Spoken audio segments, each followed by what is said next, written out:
नमस्कार, मेरा नाम रति खंडेलवाल है और मैं श्री गोकुल वर्मा राजकीय पॉलिटेक्निक महाविद्यालय भरतपुर में मैकेनिकल इंजीनियरिंग डिपार्टमेंट में एज ए लेक्चरर वर्किंग हूँ।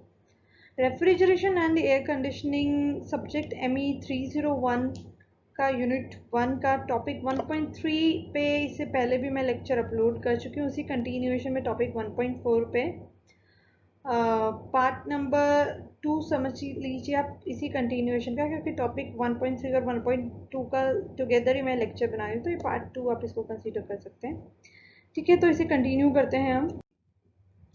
हम देखेंगे मेथड्स ऑफ प्रोड्यूसिंग रेफ्रिजरेशन। वैसे तो रेफ्रिजरेशन काफ़ी सारे मेथड से प्रोड्यूस किया जाता है, पर इनमें से कुछ पॉपुलर मेथड्स हैं जो आपको जानना ज़रूरी है और आप एग्जाम पॉइंट ऑफ व्यू से भी इम्पॉर्टेंट है।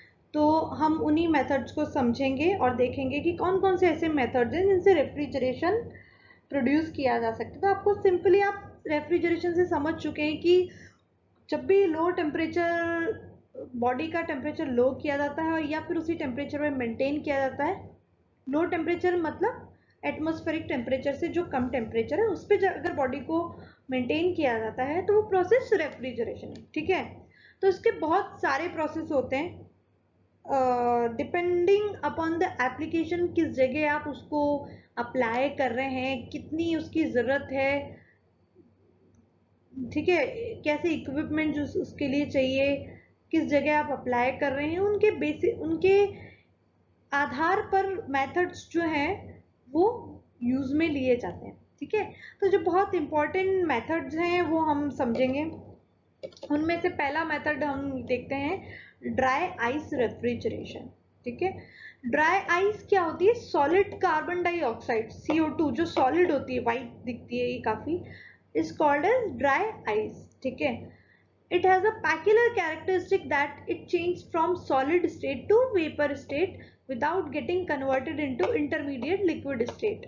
ठीक है, मतलब इसमें बहुत ज्यादा अच्छी कैरेक्टरिस्टिक होती है, अद्भुत है, अद्भुत कैरेक्टरिस्टिक्स है कि ये सॉलिड से एकदम वेपर, मतलब आप हाथ में रखोगे इसको, नॉर्मल टेम्परेचर पे लाओगे तो ये गायब हो जाएगी।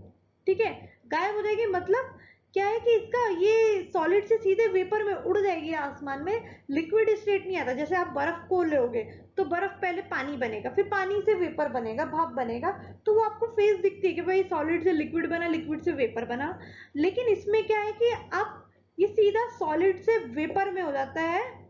ठीक है, कन्वर्ट हो जाता है without getting converted into liquid, liquid में बिना कन्वर्ट हुए। और ये जो प्रोसेस है डायरेक्ट सॉलिड से वेपर में कन्वर्ट होने का प्रोसेस कहते हैं सब्लिमेशन। हिंदी में इसे कहते हैं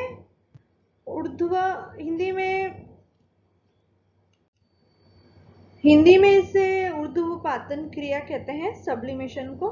ठीक है, अच्छा ये ध्यान रखिए क्या होता है कि ये इसकी स्टेट डायरेक्टली चेंज हो जाती है। ठीक है, ये सीधे सॉलिड स्टेट से वेपर स्टेट में कन्वर्ट हो जाता है। तो जब ये कन्वर्ट होता है तो इसके लिए it absorbs heat equivalent to enthalpy of vaporisation. ठीक है, तो वेपर में कन्वर्ट होने जितनी ये हीट आपने आसपास का जो एटमॉस्फेयर है वहां से लेकर ये वेपर वेपराइज हो जाता है। ठीक है, तो जब ये हीट लेगा आसपास की जगह से तो वो हीट लेगा, तो जब उस बॉडी से हीट निकालेगा तो आसपास की जगह तो कूलिंग हो जाएगी। ठीक है, सिंपल सा मैकेनिज्म है। तो ये वेपर स्टेट में जब कन्वर्ट होगा तो आसपास की हीट ले जाएगा और आसपास की जगह को कूल कर देगा। तो ये इस तरीके से कूलिंग करता है। जो सब्लिमेशन टेम्परेचर है इसका वो है एटमॉस्फेरिक प्रेशर पे -78 डिग्री सेंटीग्रेड। आप देख रहे हैं -78 डिग्री सेंटीग्रेड, इतनी इसका टेम्परेचर है, ये सब्लिमेशन टेम्परेचर कर देता है। तो आप सोचिए कितनी कूलिंग कर देता होगा। Dry ice is use to preserve food stuff during transportation. ठीक है, मतलब कि ये है, हिंदी में मैं आपको बता देती हूँ कि जो ड्राई आइस है, सॉलिड कार्बन CO2 है, ये खाने के सामानों को प्रिजर्व प्रिजर्व मतलब उनको उसी अवस्था में रखने के काम आता है ट्रांसपोर्टेशन में। ठीक है, ट्रांसपोर्टेशन में जब भी एक जगह से दूसरी जगह ले जाते हैं तो ड्राई आइस रखी जाती है। और आजकल तो आपको पता है कि इतना इंपोर्ट एक्सपोर्ट चलता है, तो उसमें एयर ट्रांसपोर्टेशन में भी आजकल फूड प्रिजर्व करने के लिए ड्राई आइस को यूज करने लग गए हैं। Dry ice slabs are usually packed in frozen food carton on either side or on the top of the food packages. Dry ice absorbs heat from the foodstuff and preserve them in frozen state. ठीक है, इसका मतलब ये कि dry ice की slabs मतलब जो डगले हैं, बट्टियां हैं इसकी, ठीक है, कुछ भी आप कह सकते हैं हिंदी में इसको अपनी देसी भाषा में। तो इसके जो पीसेज हैं वो जनरली जो फ्रोजन फूड मतलब फ्रोजन मतलब जो एकदम ठंडी अवस्था में एकदम फ्रिज करके रखते हैं, जैसे फिश हो गया या काफ़ी मीट हो गया, काफ़ी सारी चीज़ें हैं जिनको, सी फूड हो गया, काफ़ी सारी चीज़ें, तो उनको फ्रोजन फूड के कार्टून में इसकी इसकी जो पीसेस होते हैं उनको रख सकते हैं, दोनों साइड में रख सकते हैं या टॉप उनके फूड पैकेट के ऊपर रख सकते हैं। ठीक है, तो ये क्या करता है, इस तरीके से फूड स्टफ से हीट निकाल लेता है और उनको फ्रोजन स्टेट में मतलब वही इतने कम टेम्परेचर पे उनको प्रिजर्व करता है, मेंटेन करता है। अच्छा, फ्रोजन स्टेट इतना कम टेम्परेचर लाया जाता है ताकि वो खराब ना हो। ठीक है, जनरली आपके फ्रिज में दो सेक्शन होते हैं, एक होता है फ्रीजर होता है एक, जिसमें आप बर्फ जमाते हो, और दूसरा होता है नीचे। तो उस नीचे वाले में आप सिर्फ टेम्परेचर कम करते हो तो उसमें चीज़ें जल्दी खराब हो जाती है, मतलब वो बहुत ज़्यादा कूलिंग नहीं कर सकता है। पर फ्रोजन स्टेट में जब आप चीज़ों को रखते हो तो चीज़ों के खराब होने की जो मतलब टेंडेंसी वो बहुत कम हो जाती है, क्योंकि टेम्परेचर बहुत कम होता है। ठीक है, तो मैक्सिमम चीज़ें फ्रोजन स्टेट में रखी जाती हैं। तो ये है ड्राई आइस रेफ्रिजरेशन। नेक्स्ट हम देखते हैं इवेपोरेटिव रेफ्रिजरेशन। काफ़ी ज़रूरी है इसको समझना, बेसिक्स इसके, क्योंकि आजकल इस पे बेस्ड काफ़ी टेक्नोलॉजीज रेफ्रिजरेशन के काम आ रही है। ठीक है, तो evaporative refrigeration makes use of the principle that when a liquid evaporates, it absorbs heat equivalent to its latent heat of vaporization from the surrounding, thereby cooling it. Simple सी बात है, जैसा मैंने आपको ड्राई आइस समझाया कि dry ice क्या करती है कि सीधा सॉलिड स्टेट से वेपर स्टेट में चली जाती है। ठीक है, तो वेपर स्टेट में जब जाती है तो भाई आप इतना समझिए कि जब भी फेज चेंज होता है, ठीक है, फेज सॉलिड एक फेज है, लिक्विड एक फेज है, और वेपर जो है वो एक फेज, एक अवस्था है। ठीक है, तो जब भी एक अवस्था से दूसरी अवस्था में जब वो जाता है तो उस अवस्था में लाने के लिए, उस पदार्थ को उस अवस्था में लाने के लिए उस कुछ हीट का ऊष्मा का आदान प्रदान करना पड़ता है। ठीक है, तो जब भी स्टेट चेंज होती है तो उससे रिलेटेड हीट जरूर होती है।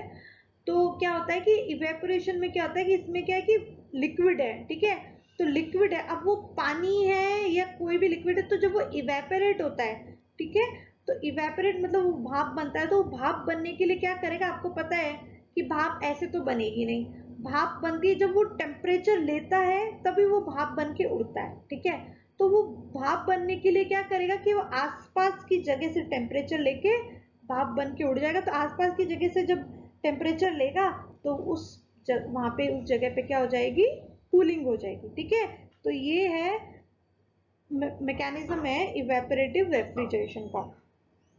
ठीक है, और इसका सबसे बढ़िया एग्जाम्पल है आपका, यहाँ अर्थन पिक्चर लिखा हुआ है, मतलब मिट्टी का घड़ा जो है आपका, वो सबसे अच्छा एग्जाम्पल होता है इवेपोरेटिव रेफ्रिजरेशन का। कि उसमें क्या होता है कि जो मटकी में छोटे छोटे पोर्स होते हैं, छोटे छोटे गड्ढे होते हैं, उससे क्या होता है कि पानी बाहर आता है। ठीक है, आपने देखा कि मटकी में जहाँ तक पानी रहता है वो गीली गीली रहती है, तो वहां तक पानी आता है, फिर वो पानी उड़ जाता है। ठीक है, तो जब वो मटकी की सतह से उड़ता है तो उड़ने के लिए क्या करता है कि वो तभी उड़ता है जब वो आसपास की हीट लेके उड़ जाता है। तो जब आसपास की हीट ले लेता है तो वो मटकी की सतह क्या हो जाती है, अपने आप ही ठंडी हो जाती है, और जब वो ठंडी होती है तो अंदर का पानी भी धीरे धीरे क्या होता है, ठंडा होना शुरू हो जाता है। ठीक है, तो ये है इवेपोरेटिव कूलिंग का सबसे बढ़िया एग्जाम्पल। अच्छा, जब आप देख, एक और एग्जाम्पल है कि आप स्पिरिट जो आती है, जो दवाइयों मेडिकल में काफ़ी ज़्यादा काम में ली जाती है, अगर आप उसको हाथ पे रखोगे, स्पिरिट जनरली अल्कोहल बेस्ड होती है, तो जब आप हाथ पे रखोगे तो वो सीधे उड़ जाएगी, और जब वो उड़ती है तो आपको देखना आपके हाथ पे ठंडा ठंडा आपको लगेगा। ठीक है, तो ये भी इवेपोरेटिव रेफ्रिजरेशन एक तरीके का। और जनरली ये क्या होता है कि एडियाबेटिक ट्रांसफर ऑफ हीट, ठीक है, एडियाबेटिक हीट ट्रांसफर होता है from air to water. Adiabatic heat transfer को समझने के लिए आप थर्मोडायनेमिक्स में एक बार फिर से जा सकते हैं। ओके अच्छा, ये जो है सबसे ज्यादा आजकल कूलिंग टावर में यूज किया जाता है। Cooling tower where condenser water is cooled by spraying it from top and forcing a current of air from below. देखिए जनरली क्या होता है कि कूलिंग वाटर में आजकल ये कॉन्सेप्ट यूज किया जाता है, कूलिंग टावर्स में। कूलिंग टावर्स में क्या किया जाता है कि देखिए पानी, कंडेंसर वाटर, कंडेंसर आप समझ रहे हैं, जनरली आप इतना समझिए, कंडेंसर को और हम डीप में देखेंगे तो कंडेंसर का आप इतना समझिए कि कंडेंसर का जो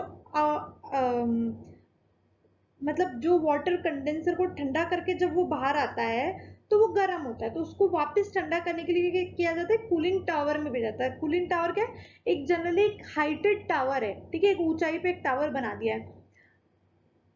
तो उस टावर से क्या है, ग्रेविटी से पानी नीचे आता है, पंप से आप ऊपर भेज दोगे पर वो नीचे आएगा। तो जब वो नीचे आता है ग्रेविटी से, अब तो एटमॉस्फेयर की हवा से वो गर्मी लेके वो पानी क्या है, भाप बन बन के उड़ जाता है। तो उसका कुछ हिस्सा तो उड़ जाता है, लेकिन जो बचा हुआ पानी है वो ठंडा हो जाता है, और उसी पानी का यूज आप कंडेंसर में वापस ठंडे पानी की तरह करते हैं, ठीक है। अनदर एप्लीकेशन, हाँ सबसे बढ़िया एप्लीकेशन जो है इवेपोरेटिव कूलिंग का, वो डेजर्ट कूलर राजस्थान में सबसे ज्यादा देखा जा सकता है। जहाँ सूखी जगह है वहाँ रूम कूलर और डेजर्ट कूलर में सिर्फ पानी के कूलर्स जो ठंडक का काम करते हैं वो इवेपोरेटिव रेफ्रिजरेशन ही है, और उसका सिद्धांत मैं आपको अभी शुरू में ऊपर समझा चुकी हूँ, ठीक है। तो वही कि वो घास के पैड बना देते हैं और सूखी हवा को उसके से पास कराते हैं, तो हवा से ह, ह, हवा में क्या होता है कि वो पानी के कुछ पार्टिकल वेपोरेट हो जाते हैं और बाकी जो हवा है वो उससे ठंडी हो जाती है। तो यही सिद्धांत है उसका, ठीक है। तो और यही जो सिद्धांत है, the principle is also utilise to making artificial snow. Artificial जो बर्फ है, नकली बर्फ, वो भी इसी सिद्धांत पे बनाई जाती है, ठीक है। तो इसके बाद नेक्स्ट लेक्चर आप नेक्स्ट वीडियो में देख सकते हैं। धन्यवाद।